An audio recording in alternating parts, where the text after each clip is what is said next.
Seperti yang di video yang saya tampilkan tadi, itu adalah hasil dari survei saya terjun ke lapangan ke salah satu sumber tempat dari datangnya sampah di Indonesia, yaitu sektor pasar.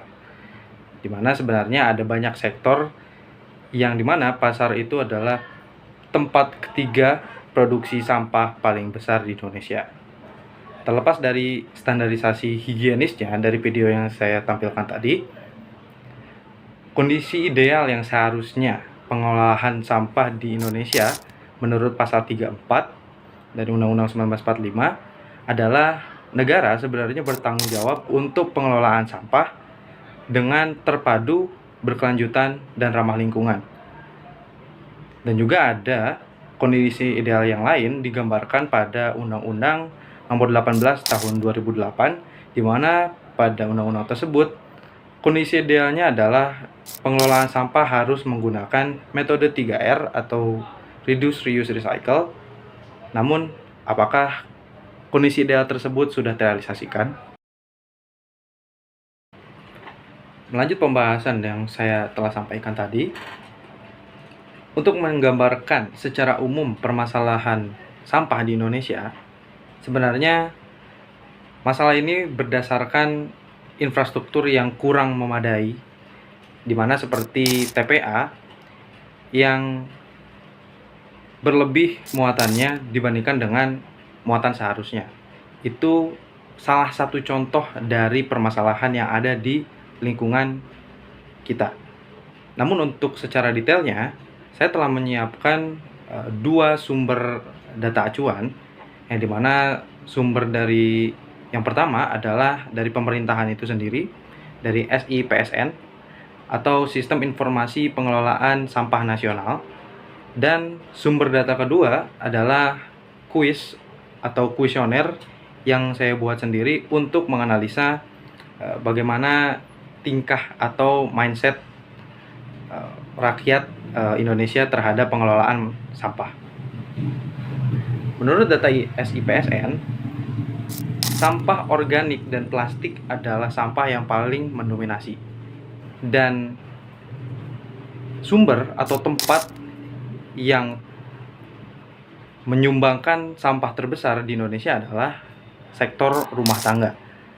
Tempat yang saya lakukan survei adalah sektor pasar, di mana sektor pasar itu sendiri adalah sektor dengan tingkat ketiga terbesar di Indonesia sebagai tempat asal datangnya sampah, di bawah posisi kedua yaitu sektor perniagaan.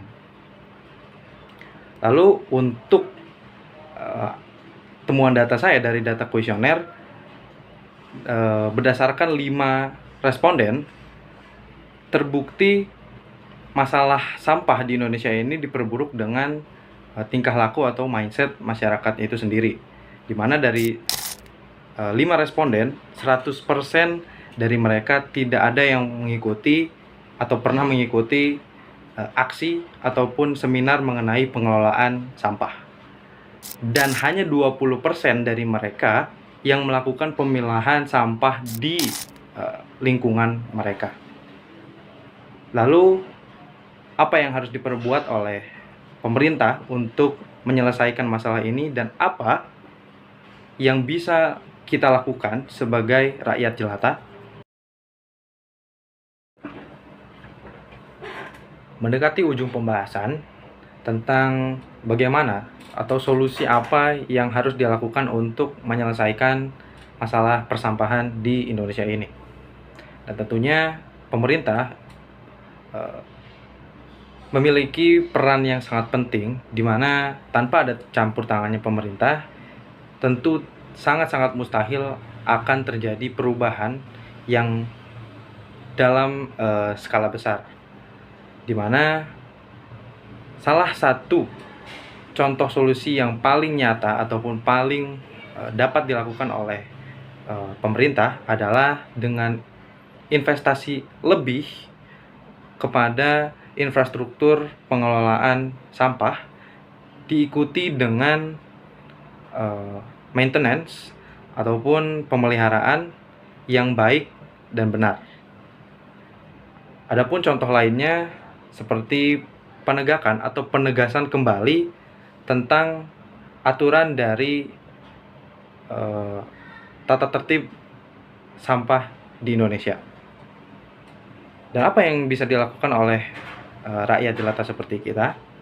Tentunya yang paling bisa kalian lakukan adalah dengan melakukan aksi nyata seperti apa yang dilakukan Pandawara Group ataupun grup-grup ahli lingkungan lainnya. Ataupun jika memang kalian tidak merasa tidak mampu melakukan hal tersebut, kalian bisa melakukan sebuah aksi yang cukup sederhana, yaitu buang sampah pada tempatnya. Semoga video ini bermanfaat bagi kita semua. Wassalamualaikum warahmatullahi wabarakatuh.